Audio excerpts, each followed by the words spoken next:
Semuanya, kali ini Cici akan menjelaskan bagaimana proses pembentukan bayangan pada lensa cembung menggunakan sinar-sinar istimewa. Oke, untuk proses pembentukan bayangan yang pertama yaitu ketika benda di antara titik fokus dan lensa. Langkah pertama yang kita lakukan yaitu buat terlebih dahulu sumbu utama dari lensa berupa garis lurus. Kemudian bikin simbol lensanya karena lensa cembung, maka cukup garis lurus saja kemudian diberi tanda positif. Begitu. Kemudian jangan lupa beri fokus dan pusat kelengkungan dari lensa pada sumbu utama. Perlu kalian ingat bahwa lensa itu fungsinya untuk pembiasan cahaya. Jadi nanti sinar-sinar istimewanya dibiaskan. Kemudian kalau lensa itu punya ketebalan sehingga dia mempunyai dua fokus, yaitu di sebelah kanan dan sebelah kiri.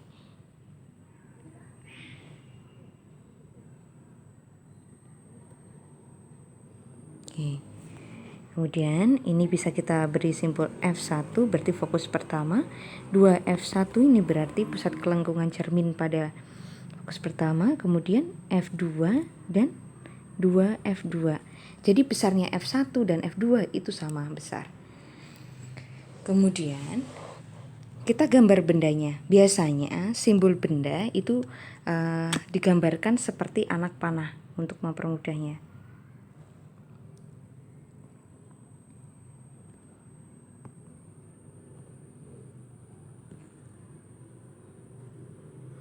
Sini. Kemudian kita gambar bayangannya menggunakan sinar-sinar istimewa. Ketika ada sinar datang sejajar dengan sumbu utama, maka dia akan dibiaskan menuju titik fokus.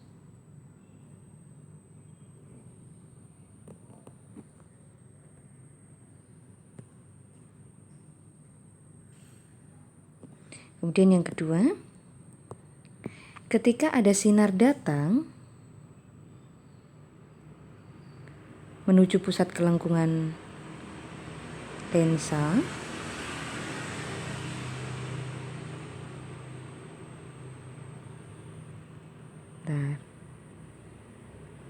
maka dia akan dibiaskan kembali. Oke, ternyata antara sinar pertama dan sinar kedua itu tidak bertemu, maka yang perlu kita lakukan itu memperpanjang hasil pemantulannya.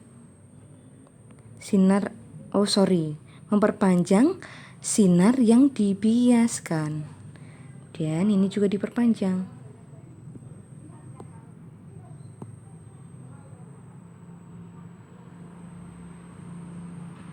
Sehingga menemukan titik perpotongan antara sinar yang dibiaskan. Ternyata ada di sini. Oke. Ini adalah hasil dari bayangannya. Begitu. Jadi ini HO, ini HI. HO itu tinggi benda, HI tinggi bayangan,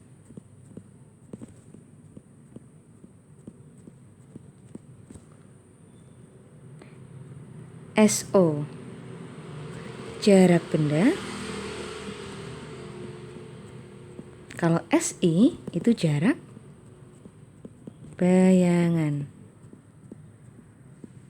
Seperti itu. Kemudian untuk membuktikan apakah jawaban ini benar atau tidak, kita buktikan pakai rumus ruang, di mana pada kasus lensa, untuk lensa positif, ruang pertama itu antara fokus dan lensa. Ini ruang pertama bagi benda ya. Kemudian ini ruang kedua, ini ruang ketiga. Kemudian ruang keempat untuk benda itu di antara fokus kedua dengan dua fokus dengan jari-jari kelengkungan yang kedua. Ruang keempat. Kemudian untuk hasil bayangannya itu dimulai dari sini, kebalikannya. Jadi antara fokus kedua dengan lensa itu ruang pertama, kemudian ini ruang kedua, ini ruang ketiga, dan antara fokus pertama dan 2F1 itu ruang keempat untuk hasil dari bayangannya. Jadi warna merah letak bayangan, letak ruang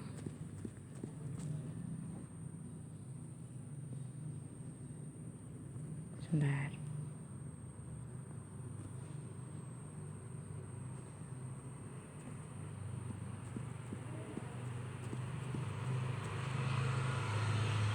Sedangkan untuk yang warna biru ruang benda. Jadi ketika kita masukkan rumus ruang benda ditambah ruang bayangan sama dengan 5. Berarti ruang bendanya ini kan ada di ruang 1 dia. Ditambah berapa yang hasilnya 5? Berarti 1 ditambah 4. Nah, coba lihat. Untuk ruang bayangan itu kan ya warnanya merah. Ada di ruang 4, berarti ada di antara pusat kelengkungan lensa dan fokus pertama. Berarti udah tepat jawabannya. Kemudian untuk sifat dari bayangannya itu seperti ini. Ketika bayangan yang dihasilkan ada di depan dari lensa, itu berarti sifatnya maya dan tegak. Sedangkan kalau bayangan itu ada di belakang lensa, itu sifatnya nyata dan terbalik. Jadi hasil bayangannya itu berlawanan dengan cermin. Kalau cermin, dia di depan cermin kan sifat bayangannya nyata. Sedangkan kalau di dalam cermin sifat bayangannya itu maya. Kemudian kalau lensa itu kebalikannya. Oke. Kemudian untuk kasus yang kedua, ketika ini belum selesai ya. Berarti sifat bayangan yang dihasilkan itu maya, tegak, dan diperbesar.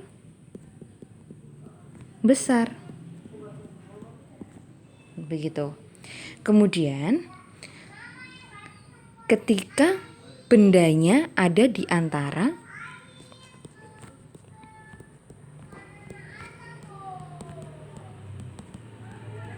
fokus dan kelengkungan lensa. Oke, sama seperti tadi caranya. Kita bikin terlebih dahulu sumbu utama dari lensanya.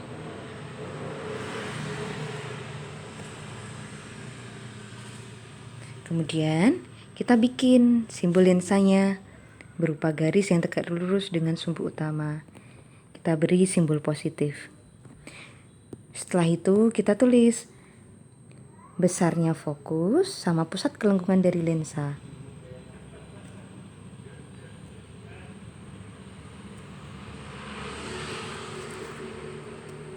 F1, 2, F1, F2, 2, F2. Jadi kenapa ini 2 F1 dan 2 F2? Karena kita tahu ya bahwa kelengkungan lensa atau R itu sama dengan 2 kali F. Kemudian kita bikin bendanya. Ketika bendanya itu ada di antara fokus dan pusat kelengkungan dari lensa, ada di sini. Oke. Kemudian kita bikin bayangannya menggunakan sinar istimewa. Ketika ada sinar datang sejajar dengan sumbu utama, maka dia akan dibiaskan menuju fokus. Bentar.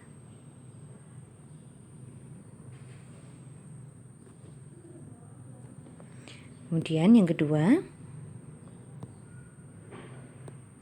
warna berbeda ya. Ketika ada sinar datang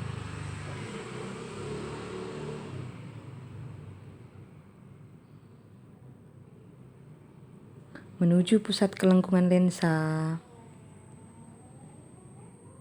maka dia akan dipantulkan kembali. Seperti itu. Nanti gambarnya yang pas ya.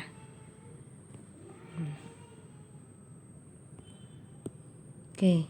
Ternyata di sini kita menemukan ada titik perpotongan dari lensanya, dari sinar-sinar yang dihasilkan. Kemudian kita tarik ke atas. Set. Nah, inilah bayangannya. Jadi ini HO, ini HI. Berarti sifat bayangannya, karena dia ada di belakang dari lensa, kalau ada di belakang, nyata dan terbalik. Oke. Kemudian, apakah bendanya diperbesar atau diperkecil? Coba lihat kalian ukurannya. Jelas, ini terlihat bahwa bayangan yang dihasilkan itu diperbesar. Seperti itu. Kemudian, kalau misal kalian nanti ketemu soal tapi menggunakan prinsip ruang, kita masukin aja ke rumus ruang. Jadi sama seperti yang tadi ya. Untuk ruang benda, itu ini ruang 1, ini ruang 2, ruang 3, ruang 4. Ini ruang benda. Untuk ruang bayangannya 1, 2, 3, 4. Nah, maksudnya apa? Gini, ruang benda ditambah ruang bayangan sama dengan 5. Ruang benda dia ada di ruang 2. Ditambah berapa? Yang hasilnya 5, berarti harus ditambah 3. Ruang bayangan yang nilainya 3 itu ternyata ada di sini. Berarti di antara pusat kelengkungan dan seterusnya. Berarti betul jawabannya. 2 dengan 3 berarti lebih besar 3. Artinya bayangannya itu jauh lebih besar daripada bendanya. Seperti itu. Kemudian untuk kasus ketika bendanya itu terletak setelah pusat kelengkungan dan di titik fokus, nanti kalian coba sendiri ya. Cukup sekian video dari Cici. Terima kasih banyak sudah menonton.